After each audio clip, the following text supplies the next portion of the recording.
Assalamualaikum warahmatullahi ta'ala wabarakatuh.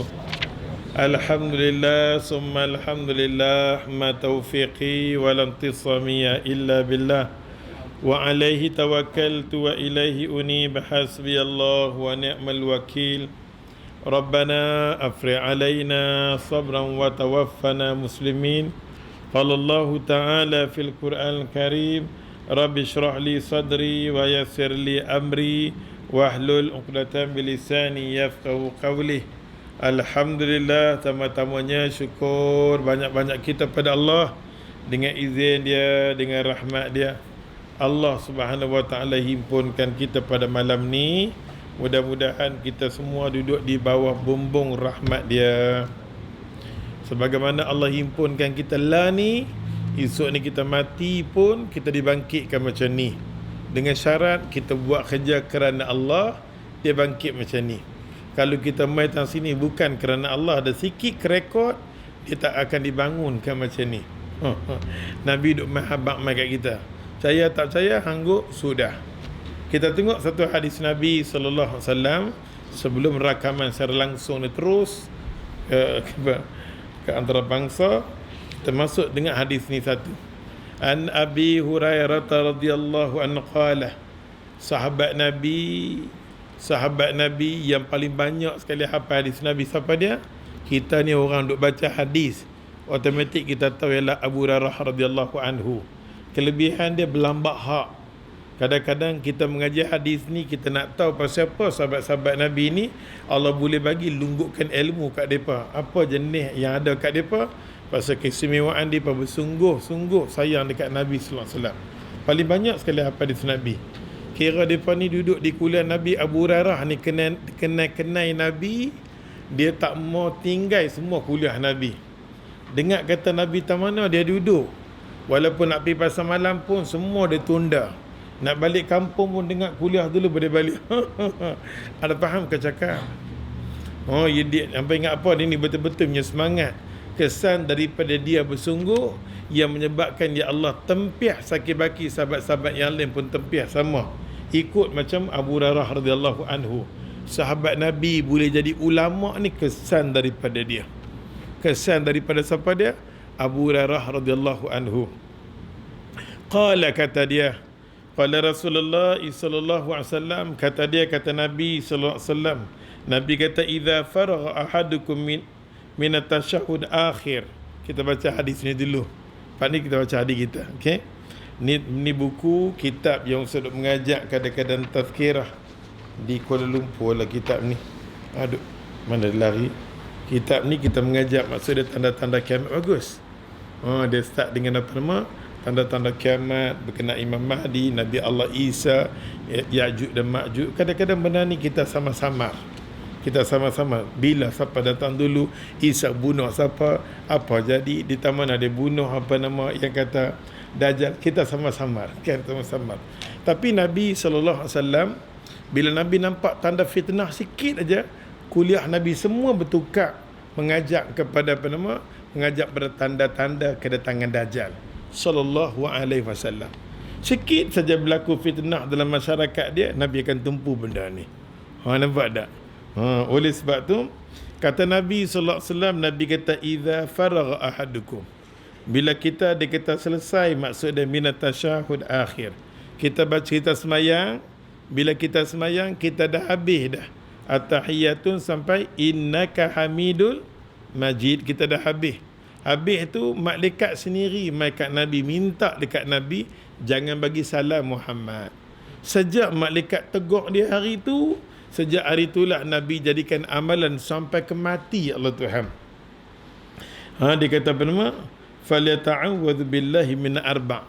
Minta berlindung dengan Allah Ta'ala dengan 4 benda. Muhammad, bila saja baca innaka hamidul majid, sambung lagi, lepas tu baru hang bagi salam Muhammad. Maka sejak Nabi Jibril ajak kat dia pada hari itu sampai ke mati, Nabi sallallahu alaihi wasallam istiqamah sampai ke mati. Kalau Nabi buat, maka kita pun buatlah. Kita pun buat. Apa Nabi kata? Nabi kata, ya Allah, yang pertama, Allahumma inni a'udzubika min azab jahannam. Satu. Ya Allah, ya Tuhan, jauhkan aku daripada azab Jahannam. Kita tak tahan azab Allah Ta'ala. Yang kata neraka Allah Ta'ala Jahannam ni kita tak tahan. Oleh sebab tu kita minta dengan Allah Ta'ala dijauhkan azab ni. Kadang-kadang kita sakit sikit saja pun, ni panas ni pun, kita jadi gelisah duduk dalam kelas. Nampak tak? Tapi azab Jahannam ni, ya Allah, yang ni apa pun tak ada makna dia. Allahumma inni a'udzubika min azabi Jahannam. Maka Nabi kata, ya Allah, ya Tuhan, lindungkan aku dengan azab Jahannam yang pertama. Yang kedua, wa min azabil qabri, dijauhkan aku daripada azab kubur yang kedua. Yang kedua, dia azab ke kubur pun aku tak mau. Sama azab Jahannam, ya Allah, jauhkan aku. Azab kubur pun jauhkan aku. Wa min fitnatil mahya, jangan kau fitnahkan aku masa hidup. Hidup aku ni kalau boleh jangan ada unsur-unsur orang fitnahkan kita. Kita ada umur kadang-kadang sampai 85 katalah, 80. Kita tahu kata kita seorang ibu umur 80. Kita tutup dah. Kita tu umur 80. Kita pergi makan kenuri, bila pergi makan kenuri saja pergi pakai tudung macam orang muda. Dia ambil tudung ni, saat ni dia bubuh tang sini, dia bunga, dia tarik, dia huntung tang sana, gelik-gelik. Hang dah 85 dah, hang saja gatal. Walaupun dia pakai tudung, tapi dia bagi orang tengok kat dia. Orang tengok, la ilah. Umur dekat 70 saja bagi hidup ni kita fitnah. Pergi masuk apa nama? Kilauan Mas bersamamu. Allah, orang duk tengok-tengok, tengok nyanyi lupa. Lupa. Hang jaga, hang malaikat kata. Ni waktu ni kan bila kita tengok dia duk ada terpentas, fitnah hidup dia. Dia saja bagi ruang kita minta, Allahumma ya Allah Tuhan, jauhkan aku, jangan berlaku fitnah masa hidup aku. Jangan bagi ada benda masa kita hidup ni orang nampak benda tak elok kita.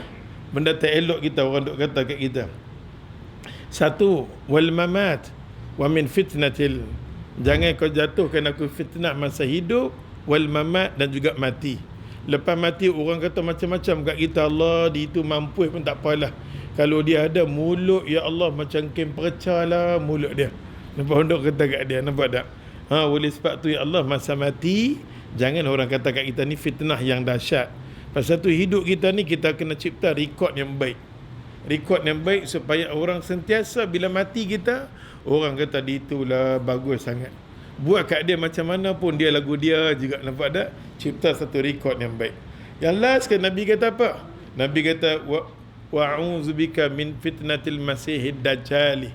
Ya Allah, ya Tuhan, jauhkan kita daripada kedatangan Dajjal ni mai. Kalau iman kita tak kuat.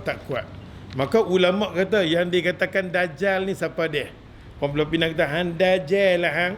Dia mungkin adik-beradik pada Dajjal. Ada faham? Ya Allah. Sebab sebelum kedatangan Dajjal, dia akan datang Dajjal akan datang dulu. Ada faham? Pasal tu orang Pulau Pinang mempunyai kelebihan yang besar bahasa. Sebelum kedatangan Dajjal, dia dah tahu dah Dajjal mai dulu.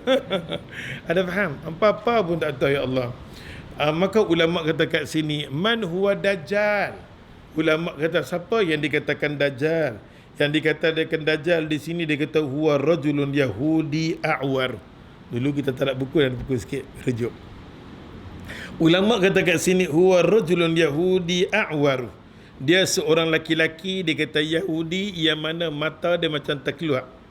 A'waru maksud dia mata terkeluar. Ainuhu yumna, mata sebelah kanan dia macam nak terkeluar macam tu. Ainuhu yumna, dia kata ta'ifatun jahidah. Maksud dia mata dia a'waru, seorang laki-laki yang mata belah kanan dia macam nak terkeluar macam tu. Mata dia terkeluar macam tu, satu. Yang kedua, ulama kata yakhruju min jihatil masyriqi min amakin syadidul burudah. Yang kedua, fakta yang kata yang Dajjal di mana. Yang kedua, dia keluar di kawasan yakhruju min jihatil masyriq. Dia mai di belah kawasan yang apa nama kita kata di belah Rusia, di belah Tibet, kawasan tu. Min amakin syadid, di tempat yang kita kata syadidun burudah, yang sejuk sangat-sangat ni. Dia mai kawasan tu. Hadis duk cerita mai kat kita kedatangan Dajjal situ. Kedua. Yang ketiga, dia kata orang yang akan ikut dia mula-mula yatba'u aqwamun aradun wujuh, maksud dia orang yang akan ikut dia wajah depa ni bulat-bulat besar-besar, muka besar-besar ni. Dia Tibet kan Cina muka bulat-bulat besar. Depa tu dulu dia kata.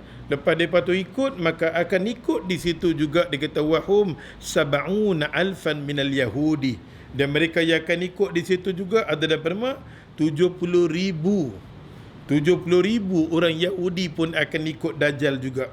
Bila Dajjal tu ya Allah tu, bila Dajjal tu, bila orang Yahudi ada di belakang dia, Allah ramai-ramai pengikut dia, lama berkembang Dajjal ni di mana? Orang yang akan sokong Dajjal, bila Dajjal pi dapat sambutan, maka dalam hadis ni kata yatba'u ri'a minan nasi wa dha'ifun iman. Ni kitab ni tulis. Orang yang akan ikut Dajjal di mana-mana akan menang. Yattabi'u ri'a. Orang yang akan ikut Dajjal ni ri'a'an nas. Ri'a maksud dia orang di kawasan kampung, di kawasan pendalaman. Depa ni lah bagi menang Dajjal ni. Yattabi'u ri'a'an nas. Ada faham? Ni hadis. Hampa kata kat aku berdosa ya Allah Tuhan. Yattabi'u ri'a'an nas. Orang yang akan ikut Dajjal ni senang je. Orang bandar semua tak ikut, dia tahu. Ada faham? Dia akan ikut semua di kawasan kampung. Di kawasan kampung punya seronok tergedit kedatangan Dajjal, seronok dia kata. Wa dha'iful iman. Yang keduanya orang iman yang lemah. Iman yang lemah ni dia ikut Dajjal. Allahu akbar kabira. Akhirnya dia kata kat sini, bila dia mai, dia kata mula-mula sekali dia mai, yad'i islahan awalan. Dia pergi dekat manusia, dia kata aku mai, aku nak tolong hampa. Kok lah jalan rosak, aku baiki. Tak ada elektrik, aku bagi. Nak duit, aku bagi. Betul. Ya Allah, hampa dah gelak kat aku. Ya Allah. Hada'in ay islah. Tengok, ni semua dia sebut sifat-sifat dia. Kedatangan Dajjal ni bahasa apa? Dia sifat membantu. Mula-mula dia main sifat membantu. Tapi orang beriman akan tengok segi zahir dan batin dia. Hang nak bantu nampak syaksiah hang, peribadi hang, tak menampakkan yang hang beriman. Tak nampak cara kehidupan hang, tak nampak cara dia. Tapi dia main depan manusia, yad'in islah awalan. Dia main mula-mula dia kata dia nak baiki, aku nak tolong, aku nak bantu, macam-macam dia bagi. Hang nak sebulan berapa duit aku bagi, 1,500 aku bagi, lebih lagi pun aku bagi. Dia kata summa, lepas-lepas dia tolong manusia, summa al-nubuwah. Yang kedua dia kata aku nabi. Al-Maidah. Last sekali dia kata aku nabi. Tapi Nabi Muhammad bagi tahu lepas aku tak ada dah. Kalau mai yang ni memang Dajjal 6 jahanam. Nampak dah, kalau dia mai, dia wujud dia terangkan tu, confirm dia Dajjal. Okey? Summa dia kata nubuwah. Yang kedua dia akan mengaku dia ni nabi. Summa uluhiyah. Last sekali dia akan mengaku dia ni Tuhan. Dia mengaku dia Tuhan. Maka di sini kita tengok ulama kata apa? Allahu akbar kabira. Allah Subhanahu wa taala kata apa? Yu'tihillahu min khawariqul 'ada kathiran. Allahu akbar. Allah Subhanahu wa taala kata yu'tihillah, aku Tuhan, aku nanti bagi dekat dia min khawariqul 'ada kathira. Aku bagi dekat dia satu benda yang pelik, macam tolong Ustaz, kemarau ni hujan tak turun, tolong Ustaz. Dia minta dan turun. Allahu akbar. Pada masa orang tu kata lah ni Tuhan ni, inilah Tuhan dah turun. Sampai last sekali kita tahu, kata kita nampak Tuhan duk main dia. Yang kita duk sembah selama ni, dia turun depan kita. Nak mampu. Nampak tu. Sampai tahap tu ya Allah orang akan ikut dia. Dia kata ilahi. Ni hadis Nabi nak dia minta turun hujan turun. Lepas tu orang tu mati, ya Allah dia hidupkan semula. Pokok-pokok semua ya Allah mati. Ikan kita duk kelupok mati, boleh hidup balik. Ada faham? Apa hangguk sudah. Maka Nabi SAW, Nabi kata dia nanti masuk di semua tempat. Yang kata Dajjal ni, dia masuk di semua tempat, di semua kawasan dia akan masuk. Yang dia tak akan masuk cuma di Mekah dengan Madinah saja. Dia tak masuk Mekah dengan Madinah. Dia kata tamna'ul malaikatu min dukhuliha. Maka yang melarang dia adalah apa nama? Yang larang dia tak lain dan tak bukan malaikat. Malaikat akan duduk di keliling Mekah, di keliling Madinah, tak bagi dia masuk. Kalau masuk nanti ambil saif, nanti ambil pedang, nanti cantah dekat dia, dia lari keluar. Allahu akbar kabira. Maka Nabi SAW, Nabi bagi tahu kat kita, Nabi kata wallahi, orang dia kata ayyatamassaka bil iman, mana-mana orang yang ada iman, yang ada akidah, dia kata wa ya'lamu anna Allah Ta'ala, dia kata laisa bil a'wa, bila mana orang yang ada iman, orang yang ada akidah, orang yang belajar, sesungguhnya Allah bukanlah ada mata meleleh macam tu kot. Yang keduanya, kami tak mampu nak tengok Tuhan, baik di dunia, lepas mati pun kami tak mampu nak tengok. Macam mana di dunia ni tengok ni? Pada masa tu bila orang beriman tengok saja dia, ya Allah Tuhan, maka Nabi SAW, Nabi bagi tahu orang beriman ni beruntung. Beruntung pasal apa? Bila Dajjal mai dia tahu, wa yakra'una al-mu'minuna indama yarahu aw yasma'u bihi. Orang mukmin dia kata akan nampak dia, akan nampak tandai dia tulis kafir. Orang mukmin saja nampak. Orang jenis geng suku dia, Allah tak bagi nampak. Orang mukmin akan nampak tulis kat sini kafir, jelas dengan mata atas kepala ni kafir nampak. Ya Allah, dia nampak, ya Allah, dia dengar cara ni. Terus orang mukmin akan baca, dia kata apa nama? Yasma'una bihi fawatihil suratul kahfi. Terus kita akan ingat pesanan Nabi. Nabi kata selalulah baca surah Kahfi. Pasal tu Nabi SAW setiap kali saja malam Jumaat, bila mai saja malam Jumaat sampai hari Jumaat, Nabi tumpu baca surah Kahfi saja. Walaupun kita dengar cerita hadis, Nabi baca, kita baca tafsir Al-Quran, surah Kahfi ni paling bagus baca pada hari Jumaat. Malam Jumaat ketegak duk baca Yasin juga tak ubah. Nampak tak? Malaikat tu kita katuk hang. Tak salah kalau kita baca Yasin pun tak salah. Yang jadi salahnya kalau kita menetapkan ya mesti baca Yasin. Yang tu dah main satu kesalahan dah. Pasal kita menetapkan syariat. Nak baca tak apa baca. Tapi bila mana kita letakkan mesti baca Yasin. Yasin malam Jumaat mesti kita baca dengan ayat-ayat jak sekali buat main. Hang jaga hang. Malaikat nanti ambil ayat je, corak hang balik, mampu Adam. Kita nak baca, bacalah kamu. Nak baca tu nak membuih, tak apa, bacalah. Cuma ulama' rasa tak seronok bila kita tetapkan satu benda yang agama sendiri tak tetap. Yang tu yang kadang-kadang ulama' tegur kita nak perbetul balik. Ulama' buat mai kitab tafsir Al-Quran. Ambil Ibn Katsir, hang tengok hang belek. Ambil semua tafsir Al-Quran daripada A sampai Z, semua tafsir. Jalalain ke, Ma'udha'ul Bayan ke, apa ke, semua ambil mai. Mai tunjuk dekat dia, tengok tafsir berkenaan dengan apa surah Kahfi, dia turun macam mana, fazilat dia, kebaikan dia, sampai Nabi suruh kita baca pada hari Jumaat. Baca pada hari Jumaat, Nabi kata mana-mana orang boleh baca 10 ayat apa nama surah Kahfi. 1, 2, 3 sampai 10 di awal atau 10 yang terakhir akan dijauhkan bagi dia fitnah hidup dia, fitnah mati dia, dijauhkan daripada Dajjal. Nabi bagi tahu macam tu. Bagi macam tu, duk main mengaji pun duk mengaji macam-macam forum, depi macam-macam convention dia hadir, tengok-tengok Yasin juga. Apa yang hang mengaji, apa yang buat apa tak? Sekurang-kurangnya hang jenis orang yang berhenti. Kawan tu duk baca Yasin, kita apalah baca Yasin, tukarlah. Dia mana reti, dia tak pi lagi. Kita pun ambil satu surah Kahfi, kita baca tepi dia. Action tengok. Kita mau nak berubah dia ni. Esok pun main lagi. Itu cara dia. Macam mana kita tengok cucu Rasulullah nak tegur orang. Cucu Rasulullah nak tegur orang, dia buat apa nama? Dia ambil satu benda yang dia baca, dia akan sebut yang ni Rasulullah duk ajak kita ni, tok kita duk ajak, bagi orang lain dengar. Nampak tak? Kita pun usahalah. Lama-lama insya-Allah satu masa nanti masjid kita hari Jumaat akan tukar daripada baca Yasin ke baca surah Kahfi.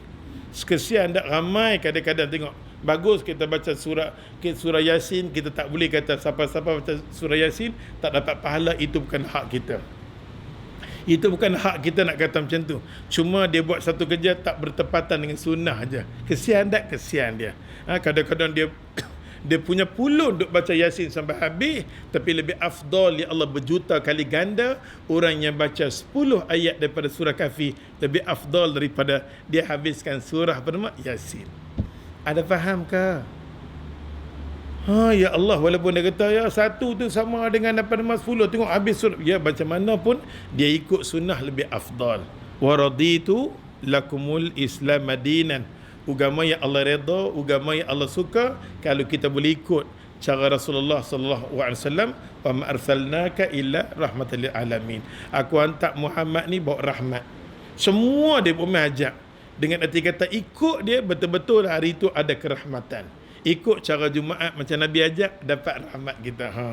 Oleh sebab tu Nabi ajak dekat kita, ya Allah Tuhan, pasal salah satu tanda yang akan berlaku pada kiamat ni bermula kepelikannya pada hari Jumaat. Baca. Mudah-mudahan kita akan dijauhkan daripada fitnah Dajjal. Nabi kata, akhirnya ya Allah, Nabi sallallahu alaihi wasallam, Nabi kata orang mukmin bila nampak Dajjal akan mai. Dalam hadis-hadis di belakang ni memang Ustaz baca satu ni je hadis. Esok ni kita ni. Sebaru ni dia kata mana ada dalil yang Ustaz kata Dajjal. Kita buka buku ni. Baru ni terlalu saja. Akhirnya kita tengok Nabi sallallahu alaihi wasallam, Nabi bagi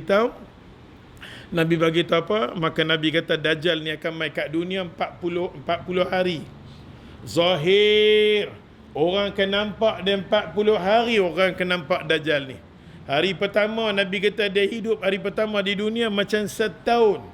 Hari kedua macam sebulan. Hari ketiga macam seminggu. Hari keempat macam hari biasa. Pada masa tu orang mukmin akan tengok, dia kata dia hang Dajjal. Orang mukmin kata. Bila dia kata macam tu, ya Allah, Dajjal depan khayak ramal, Dajjal kata, ya Allah, Dajjal ambil apa nama pedang, belahkan dia. Terbelahkan dia dua, potong dia terbelah dua. Orang mukmin terbelah dua. Orang pakai tengok Dajjal tu, tengok kesan daripada dia buat aku. Apa dia jadi? Saksikan. Asyik dia daripada buat aku, kebelah dia, terbelah dia. Ni bukan gambar kartun tau, gambar betul. Terbelah dia dah. Bila terbelah dua, ya Allah Tuhan, kemudian Dajjal tu, aku tangkupkan balik. Bila tangkupkan balik, ya Allah Tuhan, dia tangkup balik orang mukmin tu. Kata lagi, hang Dajjal. Allahu Akbar. Nabi mau kita akhir zaman, kita jadi orang mukmin macam ni. Macam mana dicantas, macam mana buat, bagi duit, bagi apa, kita tetap kita, yang ni Dajjal punya kumpulan. Nampak tak? Jangan kita kena tempiah daripada orang Dajjal ni semua. Macam mana dia mai kat kita, ni nam jahanam ni. Ni nam jahanam. Pasal dia mai akhir zaman. Nabi kata apa? Yang paling bimbang sekali, akhir zaman orang Yahudi tak akan bunuh Islam. Orang Yahudi tak akan bunuh Islam. Orang Yahudi, orang kena musuh. Orang Yahudi yang ikut dengan Dajjal ni 70,000, dia akan didik orang Islam yang orang Islam hati macam Yahudi. Hati macam Yahudi. Orang ni lah yang dididik oleh Dajjal akan bunuh orang Islam. Yang sebagaimana berlaku di mana? Di Syria. Umat Islam satu Yahudi pun tak ada bunuh orang Syria. Satu Yahudi pun tak ada kita tengok pergi bunuh mana-mana orang Lubnan dan sebagainya. Semua ni di antara mana? Di antara Syiah dengan Sunni. Maka kita tahulah Syiah tu Dajjal. Ada faham? Geram apa? Ada faham? Dia Dajjal, nampak dia pakai serban, nampak dia pakai tu semua. Ya Allah Tuhan, dia Dajjal nombor satu yang paling besar. Kalau kita nak bunuh orang Syiah, kita tak boleh bunuh orang Syiah yang kecil-kecil. Pasal mereka ni jahil, mereka tak tahu bodoh. Yang kita bunuh Zu'ama orang besar dia. Nampak tak? Kita bunuh Dajjal-Dajjal ni. Pasal mereka lah yang mendidik Dajjal-Dajjal yang lain. Ada faham? Lega sebut macam tu dapat tak? Masa Nabi dah bagi tahu. Nabi dah bagi tahu, ya Allah. Maka Nabi SAW ingatkan kita bila berlaku fitnah umat Islam, bunuh umat Islam, maka Nabi kata di situ dah wujud, dan dia kata Nabi dah wujud dah fitnah dengan kedatangan Dajjal. Fitnah kedatangan Dajjal. Pada masa tu Nabi suruh kita baca doa, ya Allah, baca surah Kahfi. Salah satunya lepas sembahyang tahiyat kita baca. Yang kedua Nabi kata baca surah Kahfi, standby. Dan Nabi kata beriman kamu dengan Allah Ta'ala, insya-Allah dengan akidah yang benar, kita nampak Dajjal. Dajjal terbelah kita, ya Allah. Lepas tu kita tangkuk balik, elok kita lari, kita kata Dajjal tu hambat semua orang mukmin. Dia dah tahu, orang mukmin dah tahu dah dia siapa. Bila orang mukmin dah tahu dia siapa, yang Dajjal ni akan tangkap. Ada faham? Dia tangkap semua orang yang akidah yang betul ni. Dia akan lepas semua hak tergedik semua dia lepas.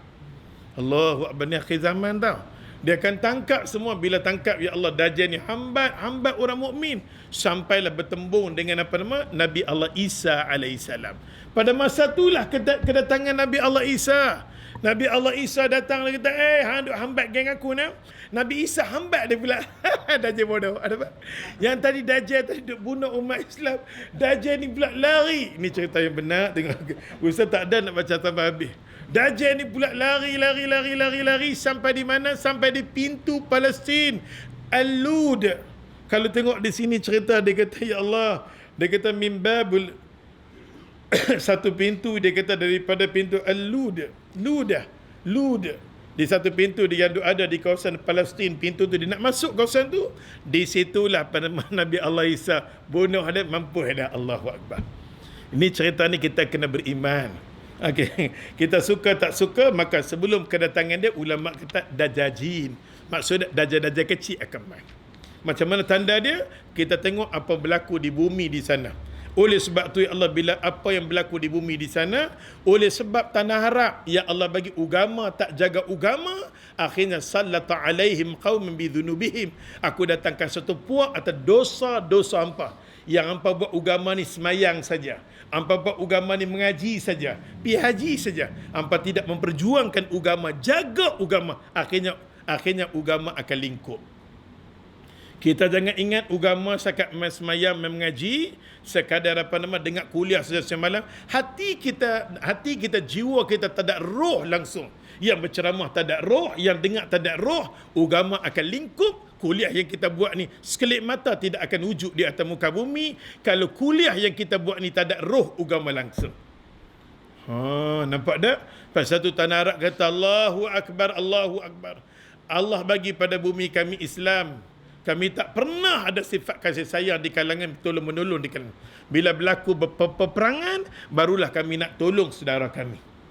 Barulah kami nak tolong orang perempuan hari ni masak, ya Allah, minta kalau boleh suami dia keluar daripada rumah untuk menjadi mujahidin, berjuang untuk Islam. Orang perempuan masak, pergi hantar dekat depan. Nampak tak? Ada sifat tolong menolong.